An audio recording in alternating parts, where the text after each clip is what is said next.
Assalamualaikum warahmatullahi wabarakatuh. Saya Sima Adinda Salsabil dengan NIM 200651023 dari kelas reguler 20 PGPAUD Universitas Muhammadiyah Cirebon.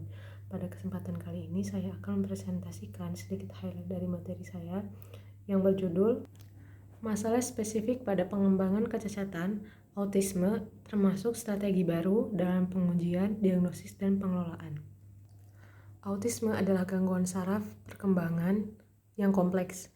Itu digambarkan sebagai kondisi seumur hidup tanpa obat yang dikenal. Riset dari Akademi Ilmu Kesehatan. Anak Amerika, Dewan untuk Anak-anak Penyandang Cacat atau dari AAP-CCD. Tidak ada yang tahu pasti penyebab ASD. Dari banyak yang percaya ada beberapa faktor kausal. Para ilmuwan telah menunjukkan bahwa genetika itu menjadi faktor utama atau peran yang paling banyak menjadi penurunan ASD. Tetapi meskipun banyak kelainan kromosom dan genetik yang berbeda telah diidentifikasi, tidak ada satupun yang hadir bagi semua anak. Anak-anak ASD tidak dikenal dari ciri-ciri fisik, keterampilan motorik, atau melalui interaksi singkat. Gangguan ini tidak selalu nyata pada anak-anak kecil, akan tetapi tingkat penyebarannya pada suatu peristiwa pada setiap 110 anak. Pusat Pengendalian Penyakit 2009 yang menyatakan 1 atau lebih anak yang diamati bisa jadi adalah ASD. Kelompok perkembangan cacat dengan gejala yang biasanya muncul sebelum usia 3 tahun. Menurut perkiraan terbaru di Amerika Serikat saja, 1 dari 70 anak laki-laki didiagnosis menderita autisme. Contohnya, itu ada Amir. Amir adalah anak tunggal dan berusia 18 bulan dan terutama diurus oleh ibunya yang sedang cuti hamil dan firma hukumnya. Menentukan gangguan autisme spektrum disorder. Amir, Katie, dan Dante memiliki diagnosis ASD. Mereka memiliki karakteristik perilaku yang berbeda dan dipengaruhi oleh karakteristik yang berbeda.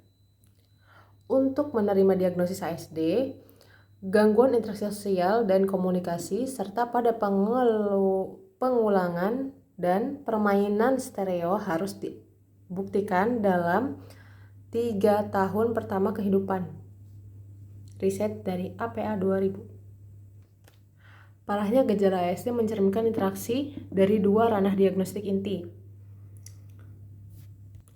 Kesulitan dengan ekspresi emosional, interpretasi terhadap isyarat sosial nonverbal, dan regulasi suasana hati secara luas dicatat dalam literatur ASD. Bagi anak-anak yang menderita ASD, seringkali ada ketidaksesuaian antara kemampuan seorang anak untuk tetap aktif terlibat menyesuaikan diri dengan rangsangan baru dan menghambat reaksi impulsif serta ekspektasi terhadap anak itu.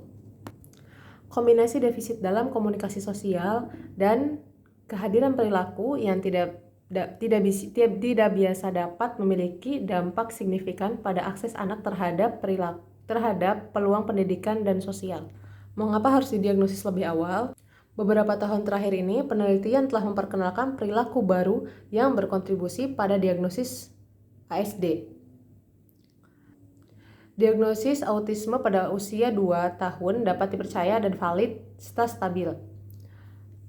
Kebanyakan anak-anak diidentifikasi memiliki ASD menunjukkan gejala dalam pertama 2 tahun kehidupan. Penelitian pengamatan keterampilan komunikasi sosial pada anak-anak di bawah usia 2 tahun dengan ASD yang muncul dari 2 sumber informasi yang berbeda, analisis retrospektif dari video di rumah dan calon desain longitudinal. Osterling dan rekan kerja menemukan bahwa anak-anak dengan ASD dapat dibedakan pada pesta ulang tahun pertama mereka dengan 4 ciri: tidak menunjukkan tanda, memperlihatkan, melihat wajah, dan memberikan orientasi untuk menyebutkan nama. Namun, anak-anak dengan cacat perkembangan secara umum juga menunjukkan yang pertama. Ada beberapa alasan mengapa identifikasi awal tertunda. Kurangnya pelatihan profesional pada tanda-tanda awal autisme oleh perawatan dini atau pendidikan atau tenaga medis, serta perawatan kesehatan yang terbatas. Cakupan kontribusi pada penundaan identifikasi. Kekurangan sumber daya dan hasil atau core deficit ASD and outcome. Anak-anak ASD cenderung mengalami penundaan dan gangguan pada keduanya, yaitu komunikasi dan bahasa yang ekspresif, serta mudah dalam menerimanya. Defisit lain yang disebutkan sejak awal bagi banyak anak yang menderita ASD mencakup berbagi dari pergeseran pandangan antara rekan komunikasi dan objek atau kegiatan. Interaksi diadik dan triadik ini adalah cara canggih di mana anak dan mitra dapat berbagi objek atau aktivitas. Kata-kata tidak perlu disertai interaksi ini bisa jadi secara nonverbal. Anak-anak ASD juga mengalami kesulitan bersosialisasi dengan orang lain dan kemudian memahami sudut pandang orang lain. Anak-anak seperti Amir mungkin dapat bermain secara independen, tetapi tidak menghasilkan interaksi yang baru atau lebih rumit dengan objek-objek itu dan memiliki taman bermain yang terbatas. Mereka hanya mengulang perilaku anak-anak lain dengan ASD dapat menunjukkan gerakan motorik yang berulang-ulang. Misalnya, tangan yang mengepak, tubuh yang berputar. Dampak perilaku anak-anak terhadap keluarga dan pengasuh juga bervariasi. Misalnya, orang tua Amir menghargai kemerdekaannya atau kebebasannya, sementara orang tua Dante mendorong kepentingan akademisnya dan ibu Katie membandingkan dia dengan adik lelakinya dan khawatir tentang masa depannya. Sejumlah penelitian longitudinal memberikan bukti tentang hubungan antara keterampilan komunikasi sosial, masa awal, dan hasil bahasa.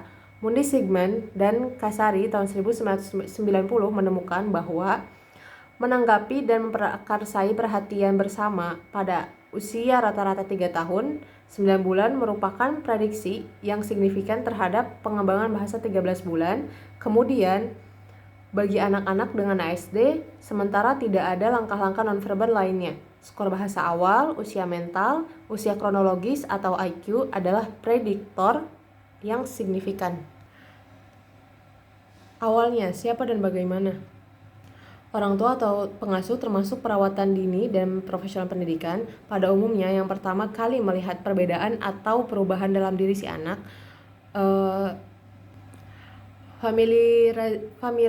Familiarization dengan pembangunan milestone pada anak-anak kecil penting bagi keluarga dan pengasuh.